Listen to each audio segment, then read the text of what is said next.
NCERT इतनी और notes बन जाते हैं सर इतने सारे। अगर चैप्टर 3 पेज में एनसीईआरटी में देके रखा हुआ है तो हम लोग 10 पेज के नोट्स क्यों बना रहे हैं? तो नोट्स कैसे बनाना है इसके बारे में हम लोग आज इस वीडियो में बात करने वाले हैं। ऐसी टेक्निक बताऊंगा जो आज तक निंजा हथौड़ी ने भी नहीं बताई होगी, जो कि आप लोगों के लिए नोट्स बनाने के लिए है। अब सर नोट्स हम लोग बना तो लेते हैं, लेकिन सर पता है क्या होता है, एनसीईआरटी इतनी और नोट्स बन जाते हैं सर इतने सारे। अरे वही गलती नहीं करनी है। अगर चैप्टर 3 पेज में एनसीईआरटी में देके रखा हुआ है तो हम लोग 10 पेज के नोट्स क्यों बना रहे हैं? तो नोट्स कैसे बनाना है इसके बारे में हम लोग आज इस वीडियो में बात करने वाले हैं। लेकिन उससे भी पहले हमारे सेट मिलने हैं आपसे, तो उन सेट से मैं आप लोगों को मिलवा देता हूं जिनका नाम है एमवी सेट। अब ये एमवी सेट क्या है? एमवी सेट का मतलब है mega Vedantu scholarship admission test, जो कि एक ऑफलाइन टेस्ट है जो कि होने वाला है 4th, 5th, 11th and 12th of October. देखो यहां पर आप लोगों को फ्री स्कॉलरशिप और फ्री रिवॉर्ड्स मिल जाएंगे अगर आप इस टेस्ट में होते हैं, ठीक है, और आपका टेस्ट बढ़िया तरीके से जाता है तो। और फ्री रिवॉर्ड्स में भी कोई छोटे मोटे रिवॉर्ड्स नहीं है, इंटरनेशनल ट्रिप्स है, आईफोन्स, आईपैड्स, मैक, बहुत सारी एक्साइटिंग ऑफर्स भी हैं। क्रैश कोर्स में भी आप लोगों को फ्री मिल जाएंगे और तो और बहुत सारी चीजें यार, है ना। एआई वर्कशॉप है विद पुलकित सर जो कि को फाउंडर्स हैं वेदांतु के। चलिए तो अब शुरू करते हैं हम लोग इस वीडियो को। देखो सबसे पहले अगर हम लोग बात करें ना, तो हम लोग इसको एक टॉपर के नोट मेकिंग के हिसाब से समझते हैं। सबसे पहले स्टार्ट करना है आपको आपके सिलेबस के साथ। अब सर मैंने सिलेबस तो ठीक है, मान के चलो सर 2026 सीबीएसई बोर्ड एग्जाम्स में दूंगा, लेकिन सर मैं प्रिपरेशन में नोट्स भैया दीदी के कॉपी से बना रहा हूं, यानी 2021 के हिसाब से बना रहा हूं। लेकिन आपने एक बात भूल गए कि यहां पर बहुत सारा डिडक्शन भी हुआ है। तो सबसे पहले जो भी आपका एक्शन होना चाहिए वो होना चाहिए सिलेबस के अकॉर्डिंग। सीबीएसई का लेटेस्ट करिकुलम निकालो, उसमें लेटेस्ट सिलेबस के हिसाब से आप लोग अपने नोट्स बनाओ, है ना। अच्छा, ओपन योर सिलेबस और एग्जाम ब्लूप्रिंट, सबसे पहला स्टेप। इसके बाद तो कुछ आगे देखेंगे, लेकिन सबसे पहले आप लोगों को अपना सिलेबस और एग्जाम का ब्लूप्रिंट निकालना है। अब जो भी चैप्टर हाई वेटेज का है हम उसके नोट सबसे पहले बना सकते हैं, अगर हमारे स्कूल में भी हो गया और हमारी कोचिंग इंस्टीट्यूट में भी हो गया, या अगर आप ऑनलाइन पढ़ते हो तो वहां से भी हो गया। तो अब भाई जब भी आप लोग नोट को बनाओ तो सबसे पहले भाई आपको ध्यान रखना है कि right topic name as heading और this will keep your notes exam oriented. यानी क्या? यानी जो भी अगर आपका टॉपिक है ना, आप उसको एज अ हेडिंग बना के लिखो। अगर आपने हेडिंग बनाई, देखो जैसे यहां पर मैंने एक हेडिंग बना दी किसके लिए, साइटोप्लाज्म, तो यहां पर CYTOPLASM लिख दिया, साइटोप्लाज्म के बारे में पूरा लिख दिया। यहां तक में हो गया। अब आपके पास आ रहा है प्रोकैरियोटिक सेल, तो यहां पर मैंने हेडिंग डाल दी प्रोकैरियोटिक सेल, अब यहां पर उसके बारे में लिख दिया। तो ऐसे कर करके हम लोग सारी चीजों को करेंगे। सबसे पहले आप लोगों को 3 लेयर रूल के बारे में बताता हूं। अब ये 3 लेयर रूल है क्या? देखो सबसे पहले 3 लेयर रूल में है लेयर वन जो कि है कोर कंसेप्ट, यानी कि हेडिंग और कीवर्ड्स।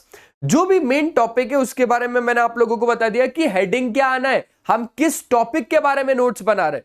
जैसे पर्टिकुलर चैप्टर है रियल नंबर, लेकिन रियल नंबर के अंदर भी तो कुछ ना कुछ हेडिंग होगी ना। जैसे फंडामेंटल थ्योरम ऑफ अरिथमेटिक, तो फंडामेंटल थ्योरम ऑफ अरिथमेटिक एक हेडिंग हो गई। इसके बाद अब आप लोगों को लेयर 2 में एग्जांपल्स और डायग्राम्स बनाने हैं। देखो कंसेप्ट अपन लोगों ने हेडिंग 1 में डाल दिया, फंडामेंटल थ्योरम ऑफ अरिथमेटिक नीचे लाइन में लिख दिया कि अब वो होता क्या है, यानी सर हमारे पास HCF into LCM is equals to product of 2 number. नहीं सर, ये तो LCM और HCF का रिलेशनशिप है। तो फंडामेंटल थ्योरम ऑफ अरिथमेटिक क्या है कि दुनिया का कोई भी composite number, every composite number should be written in the product of prime number, है ना। हाँ, कोई भी कंपोजिट नंबर को हम लोग प्रोडक्ट ऑफ प्राइम नंबर्स के फॉर्मेट में लिख सकते हो। तो आप इसको ऐसे भी लिख सकते हो, composite number is equals to product of prime number, short में हो गया। अब लेयर 2 पे आ जाओ। लेयर 2 क्या? सर हमने जो भी लिखा उससे रिलेटेड एक एग्जांपल सॉल्व कर लेते हैं। एग्जैक्टली, एग्जांपल्स हो गया तो एग्जांपल, और अगर डायग्राम है, जैसे साइंस में अगर डायग्राम है तो डायग्राम आप लोग ड्रॉ कर सकते हो। इसके बाद है लेयर नंबर 3। अब लेयर 3 क्या है कि सर सुपर क्विक समरी। जैसे फंडामेंटल थ्योरम ऑफ अरिथमेटिक तो चलो एक छोटा सा टॉपिक हो गया, लेकिन अगर अब मैं आपको बोलूं कि सुपर क्विक समरी के अंदर आप लोगों को एक एग्जांपल ले लेते हैं, जैसे ह्यूमन आई के अंदर बहुत सारी चीजें होती हैं, प्यूपिल, इरिस, है ना, सीलियरी मसल्स और भी रेटिना, बहुत सारी चीजें।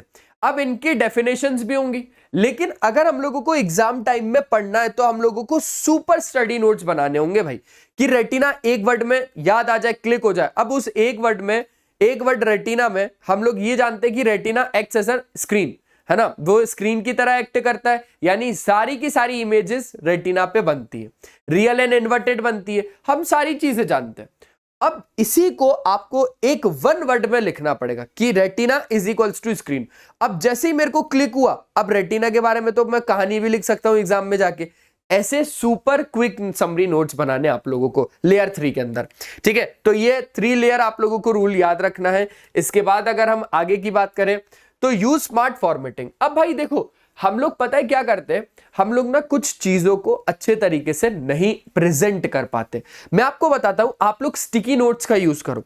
नोट्स कॉपी बना रहे हो आप लोग, स्टिकी नोट्स का यूज करो। देखो ऐसे कलर चार्ट पेपर का यूज करो आप लोग, ये कलर ऐसे चार्ट पेपर्स का यूज करो। मस्त तरीके से मैं आपको खोल के दिखाता हूं। ये सारे के सारे ऐसे कलर चार्ट पेपर्स है।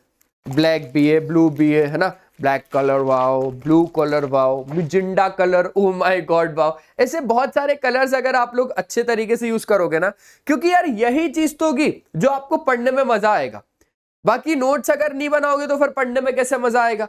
तो आप लोगों को हेडिंग्स अगर लिख रहे हो तो बोल्ड और अंडरलाइन कर दो, उसको बोल्ड कर दो, यानी कि बहुत ज्यादा डार्क कर दो, बोल्ड में लिखो, अंडरलाइन कर दो। कीवर्ड्स जैसे कि हाईलाइट कर दो या कलर कोड दे दो इन लोगों को। एरोज और फ्लो चार्ट्स के लिए फॉर प्रोसेसेस और सीक्वेंसेस, आप लोगों को सीक्वेंसेस अच्छे से आने चाहिए। कि अगर मान के चलो पूरा का पूरा आप वन पेज समरी नोट बना रहे हो, तो रियल नंबर के अंदर आपने 2 टॉपिक पढ़े, एक है फंडामेंटल थ्योरम ऑफ अरिथमेटिक और दूसरा है प्रूविंग ऑफ इररेशनैलिटी ऑफ नंबर।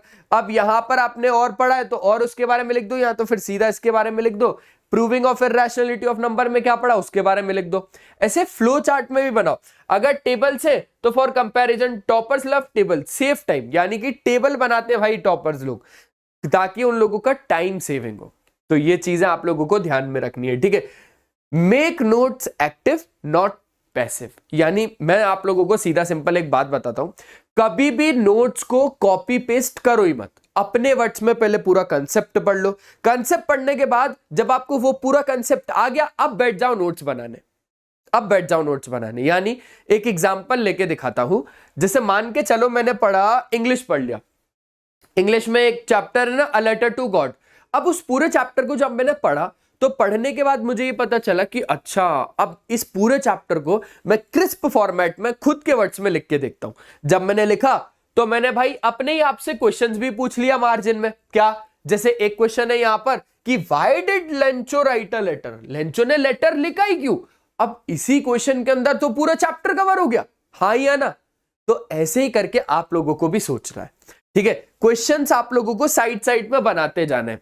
एक बात और, कभी भी नोट्स दूसरों से कॉपी करो ही मत, है ना। ऐसे बोलते ना कि यार आज मैं स्कूल नहीं आया, चल अपने नोट्स की कॉपी भेज। नहीं, क्यों करना, हम अपने नोट्स खुद बनाएंगे। स्कूल में बना रहे हैं, अलग कॉपी में बना लो, लेकिन हम जो घर पे डेवलप कर रहे हैं खुद के लिए, वो नोट्स हमारे लाइफ टाइम चलेंगे। लाइफ टाइम कैसे, मान के चलो आप आगे बहुत ज्यादा कॉम्पिटिटिव एग्जाम के लिए प्रिपरेशन कर रहे हो, तो आज तक मैं अपने 9th 10th 11th 12th और बहुत सारे जो ग्रेजुएशन मैंने किए उसके नोट संभाल के रखे, मैं आपको कभी जरूर दिखाऊंगा, ठीक है।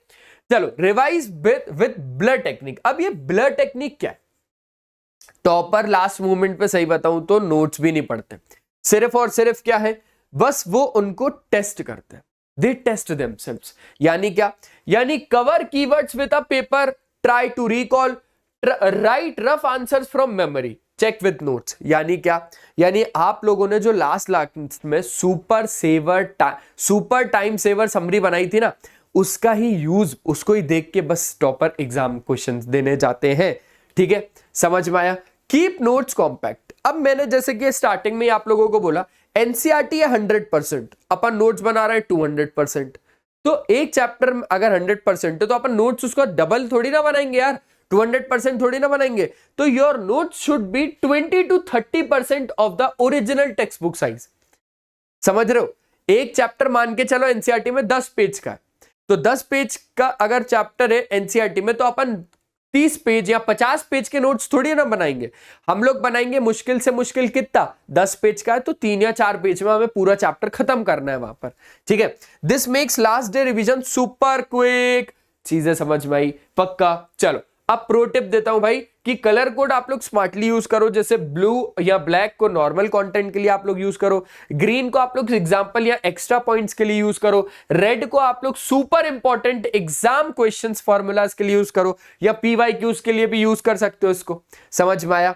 तो बस आज के सेशन में सिर्फ और सिर्फ इतना ही था। आई होप आप लोगों को मजा आया होगा। मिलते हैं हम लोग नेक्स्ट सेशन में, तब तक के लिए बाय बाय। अपना ध्यान रखें और हमेशा की तरह एक ही चीज कि पढ़ाई करते रहना, क्योंकि वो बहुत ज्यादा जरूरी है। हाँ एक चीज और देखो, आप लोगों के लिए मैं एक सरप्राइज लेके आया हूं जो कि है वेदांतु तत्व। ये क्लास 10th की एक ऐसी मैथमेटिक्स बुक है जिसमें कि आप लोगों को क्या क्या मिल जाता है बताऊं, जिसमें आप लोगों को सारे के सारे चैप्टर्स, कंटेंट के बाद एग्जांपल्स और एग्जांपल्स के बाद सीधा आप लोगों को देखो, अगर आप इसके नोट्स बनाने के लिए ले रहे हो ना तो बहुत ही ज्यादा अच्छी बुक है। मैं आप लोगों को इसका प्रेजेंटेशन स्टाइल दिखाता हूं। सबसे पहले आपको एक जैसे टॉपिक है प्रूविंग ऑफ इररेशनलिटी नंबर, इसी का पूरा कंटेंट है। इसके बाद क्वेश्चन सॉल्व कर दिया कि √5 एक इररेशनल क्यों होता है। और अगर हम लोग आगे की ओर देखें तो देखो कितने प्यारे तरीके से इस बुक को डिजाइन किया हुआ है। साथ साथ में लास्ट में आप लोगों को मिल जाएगा, जब पूरा चैप्टर खत्म हो जाएगा तो चैप्टर के प्रैक्टिस, जिसके अंदर में मल्टीपल चॉइस क्वेश्चंस, जिसके अंदर में 1 mark question, 2 mark question, 3 mark question, 5 mark question, hot question, CBSE के केस बेस्ड क्वेश्चंस, और अगर देखा जाए तो एग्जाम प्रैक्टिस में एनसीईआरटी का पूरा कवरेज, एनसीईआरटी के क्वेश्चन, सीबीएसई के पास्ट ईयर क्वेश्चंस, और अगर देखा जाए तो यहां पर एनटीएससी और ओलंपियाड्स के क्वेश्चंस, जिसमें कि मल्टीपल चॉइस क्वेश्चंस हैं, जिसमें कि आप लोगों के मैचिंग बेस्ड एमसीक्यूज हैं, और अगर देखा जाए तो यहां पर स्टेटमेंट बेस्ड एमसीक्यूज है, पैसेज बेस्ड एमसीक्यूज है, असर्शन और रीजन बेस्ड एमसीक्यू है, लास्ट में आंसर किए तो और क्या चाहिए। और यहां पर आप लोग जैसे ही स्कैन भी करोगे ना तो आप लोग एक्सेस कर सकते हो हमारे रिकॉर्डेड लेक्चर्स को। तो बस आज के सेशन में सिर्फ और सिर्फ इतना ही है। आई होप आप लोगों को मजा आया होगा। मिलते हैं नेक्स्ट सेशन में, तब तक ले बाय बाय। अपना ध्यान रखना और हमेशा की तरह एक ही चीज बोलूंगा कि पढ़ाई करते रहना, क्योंकि वो बहुत ज्यादा जरूरी है। चल बाय बाय।